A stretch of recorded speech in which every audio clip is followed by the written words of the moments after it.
Las Vegas is one of the most popular American cities in the world. Known for the millions of dollars passed through its grand casinos every day, Las Vegas has made a name for itself as the Sin City. Some cities around the world replicating that identity, like Macau and China. But Las Vegas wouldn't be what we know it as today if it weren't for the real estate developer Steve Wynn. Wynn created some of the most well-known casinos in Las Vegas, starting with the Mirage and continuing with Treasure Island and the Wynn and Encore. He established the Las Vegas we know it as, with its glamorous casinos for dad, shopping districts lined up the strip for mom, and the incredible shows and attractions for the kids. He turned Las Vegas from a city owned by mobs and gangsters into a family vacation. Today we'll look at his work and how he built his real estate empire. Wynn was born on January 27, 1942 in New Haven, Connecticut. His family had already made their money in bingo of all things, and growing up he attended the manliest school in upstate New York, a premier military academy. He then went on to study English literature at the University of Pennsylvania, graduating in 1963. It was in that same year, however, where tragedy would strike the Wynn family. Steve's father, Michael, passed away during an open heart surgery just before Steve would obtain his degree. Afterwards, Wynn would relocate to Maryland to continue operating his family's bingo hall. While Steve was proving himself to be a savvy businessman, he had hopes of going into real estate, as he couldn't stand being stuck in the bingo business. Therefore, he put his sights on a farm near the Baltimore International Airport. He knew the land would be perfect for an industrial park and would provide Wynn with a large amount of profit. At this time, Wynn had incredible business acumen and vision. However, he lacked the capital necessary to be able to afford this new business venture. So, he set up a meeting with John MacArthur, an investor who he thought could help him bring his vision to life. Unfortunately, his plan didn't impress John and he was declined. That wouldn't be the end of Steve's dream, however, as MacArthur invited him back to the Plaza Hotel in New York City to discuss a new business venture.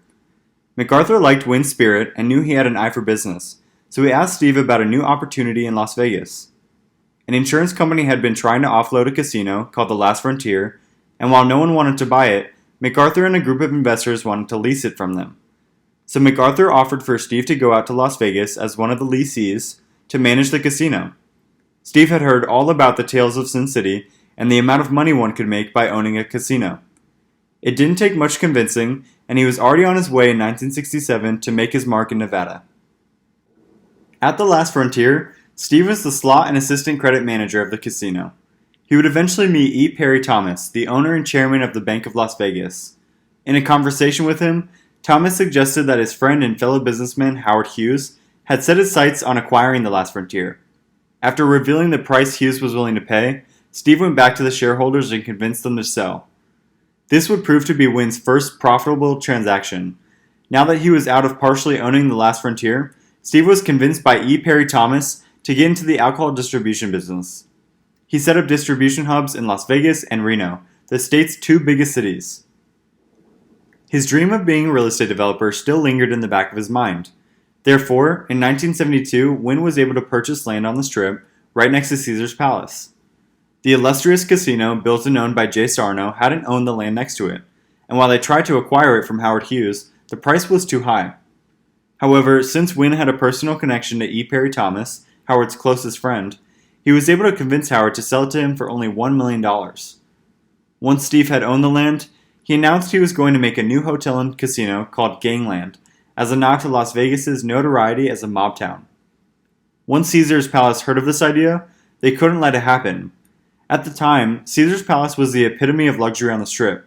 For them to have a cheap casino called Gangland right next to them would have kept customers from coming. So Steve offered them the land for $2.5 million, and Caesars snatched it up. It was impressive on Wynn's part, as he had just made $1 million profit within a matter of weeks. The Golden Nugget was the city's oldest casino, being built in downtown Las Vegas in 1946. Therefore, over the years, the condition of the casino went downhill fast, changing many owners who wanted to make their cash quick and leave as soon as possible. Steve purchased the dying casino and renovated and expanded it into an upscale hotel and casino, bearing the same name. This caught the attention of many people who had previously tarnished the casino. By that time in Las Vegas, it was the Tropicana, the Flamingo, and Caesars that were dominating the market share of high-end casinos. It would be Steve Wynn and his revamped Golden Nugget that would upset this. With the new 1,900-room hotel in downtown Las Vegas, It would be the largest the area had ever seen. The grand reopening saw record profit for the company. But Steve heard a rumor that there was another area in the US that started to make its name in gambling: Atlantic City. With the growth and popularity of gambling, Atlantic City legalized gambling in 1977. With New York City and other major cities along the East Coast being closer, this new area saw record-breaking profits in the gambling business, making more revenue than any casinos in Las Vegas. Steve Wynn decided to take his Golden Nugget brand to New Jersey. Instead of renovating an existing building, Wynn had developed a brand new casino with luxurious amenities in the casino and in the rooms. The Golden Nugget in Atlantic City would open in 1980. However, looking ahead, Wynn saw that the city wasn't building enough infrastructure to uphold this new industry, and knew that the casinos that were being built wouldn't sustain themselves. So, when he was given an offer by Bally's Corporation, another large casino developer, he took it, selling the hotel and casino for $440 million. Steve Wynn would head back to Las Vegas after the sale to develop the Mirage in 1989.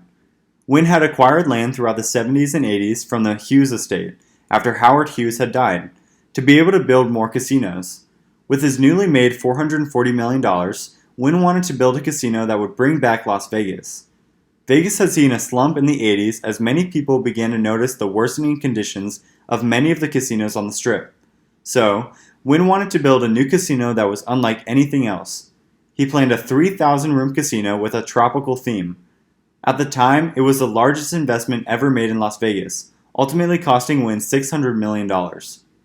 This new hotel would have one of the largest casinos, luxury stores lined up along the hallways, animal habitats and aquariums, and featured the infamous Siegfried and Roy magic show that performed for almost 14 years. The Mirage would also host Cirque du Soleil's first Las Vegas show, titled Nouvelle Experience. Wynn wasn't finished with the Mirage. He had plans on growing Las Vegas into the city we know it today. After completion of the new casino and hotel, Wynn began construction of Treasure Island next door. The new hotel was scaled down to be a smaller project, but was the first kid-friendly hotel and casino in the city, offering arcades and shows for families to come and enjoy. It held a pirate-based theme, offering a pirate show at night for people to enjoy as they walked past it on the Strip. Treasure Island opened in 1993 at an overall cost of $450 million. Wynn's next enterprise was in 1998, completing the Bellagio Hotel, one of the most opulent hotels in Vegas. Built farther down the Strip from the Mirage and Treasure Island, the Bellagio opened at a cost of $1.6 billion, at the time being the most expensive hotel in the world. It included the infamous fountains in front of the Bellagio, which offer a choreographed show and plenty of luxury shops and dining for guests. This new development would inspire future developers to continue building more luxurious properties instead of the gimmicky properties that people were used to. A year later, in 1999, Steve would unveil another property, this time in Mississippi. He developed the Beau Rivage, a Mediterranean-styled hotel and casino with over 1,800 rooms in the Deep South. However, Mississippi law stated that a casino could only be approved if it were floating on water, so while the hotel, restaurants, and shops were constructed on land, the casino was separated and built on a barge tied up along the Gulf Coast. These developments would cement Steve Wynn as one of the highly respected developers of Las Vegas. Many had come to Las Vegas to build cheap casinos to make money quick, or overspent on building lavish casinos that they ended up bankrupt. But Steve Wynn had created a company and led it through the most successful ventures in Las Vegas, starting with the Mirage, which would be the namesake of his development company, and ending with the Bellagio in Las Vegas and the Beau Rivage in Mississippi. However, all good things come to an end, and in the city of Las Vegas, we constantly see the overturning of development corporations. By 2000, MGM Grand had gotten their foot in the door, and began investing in casinos in Las Vegas to create other streams of revenue for the company. They opened the first MGM Grand Hotel and Casino in 1973, but after a fire had broken out, they tore it down and rebuilt, developing the current MGM Grand in 1993 that sits on the Strip today. They wanted to expand their control on the Strip and looked for acquisition to do so. They made an offer to buy out Steve Wynn's Mirage Resorts, and after negotiation, did so at a price of $6.6 billion. Wynn was tired of holding on to Treasure Island and the Mirage, and wanted to stray away from themed resorts into something quieter and more luxurious. He saw MGM's offer as an opportunity to do that, and 5 weeks before he officially sold the company, he bought the Desert Inn on the Strip under his new company, Wynn Resorts Limited. After a year, Wynn closed the resort to begin building one of the highest revenue-generating casinos in Las Vegas. Before that, he knew he needed more financing, as this project was going to be one of the most expensive ever seen. He took his company public in 2002, where shares skyrocketed, officially making Wynn a billionaire by 2004. The next year, Wynn finally unveiled the newly built Wynn Las Vegas. This new hotel would cost him $2.7 billion and was at the time the largest privately funded construction project in the US. Nothing could stop Steve Wynn at this point, as he ultimately was Las Vegas. But he now had his sights overseas, seeing potential opportunities in the city of Macau in China. Steve won a bid from the city and built the Wynn Macau in 2006. 2 years later, Wynn constructed the Encore Las Vegas adjacent to the Wynn, which ultimately cost him another $2.3 billion. While many of you may suspect the timing of the Encore's grand opening to be bad, considering the Great Recession that America and the rest of the world was facing, it still didn't affect Wynn as much as other developers in Las Vegas who went bankrupt due to the harsh conditions. Wynn rebounded quickly, building the Encore at Wynn Macau in 2010. He further expanded his global business by opening the Wynn Palace in Cotai, Macau, which was a part of a bid he had won from the government earlier in 2012. Wynn Resorts would grow their domestic portfolio further by being awarded a casino license in Everett, Massachusetts, near downtown Boston, where they would build the Wynn Boston Harbor.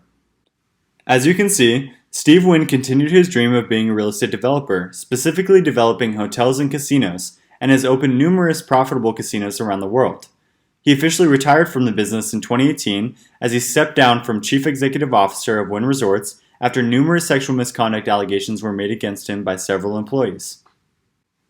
Throughout the years, Steve Wynn was also formidable in American politics. He donated heavily to both Democrats and Republicans, but ultimately decided to favor the Republican Party in 2011 after he disagreed with President Obama's economic strategy. Though I will mention that he was a major donor for Obama's campaign in 2008. Afterwards, Wynn continued his generous donations to many Republican campaigns, which he would be rewarded with a position on Donald Trump's inauguration committee in 2016. After President Trump was inaugurated in 2017, Wynn was offered a position as the finance chairman for the Republican National Committee. He would step down, however, in 2018 after the aforementioned sexual misconduct allegations came to light. 3 years later, Wynn suffered from a political scandal where the Department of Justice ordered him to register as a foreign agent of China. This was due because in 2017, Wynn had lobbied Donald Trump to return the Chinese dissident Guo Wengu back to the Chinese government on the government's behalf. The scandal arose when the Wall Street Journal released this information along with Wynn's financial interests in the communist country. The civil lawsuit was ultimately dismissed in 2022 when the court proved that Wynn's relationship with the Chinese government had ended. Since then, Wynn has remained relatively quiet out of the political and business scene. He is currently 82 years old and worth around $3.4 billion, made up of his stake in Wynn Resorts, real estate, and his collection of art. His story as the man who rebuilt Las Vegas shows his incredible business record and highlights his successes against many of Las Vegas's failures. He is one of the only real estate developers in Las Vegas to not file for bankruptcy and has created some of the most lavish and expensive properties in the world. His story goes to show how important corporate history really is. Thank you for watching. If you enjoyed this video, please like and subscribe. Additionally, I also have a new TikTok page which can be found by searching corporate_history on TikTok. There, I post daily content about different topics.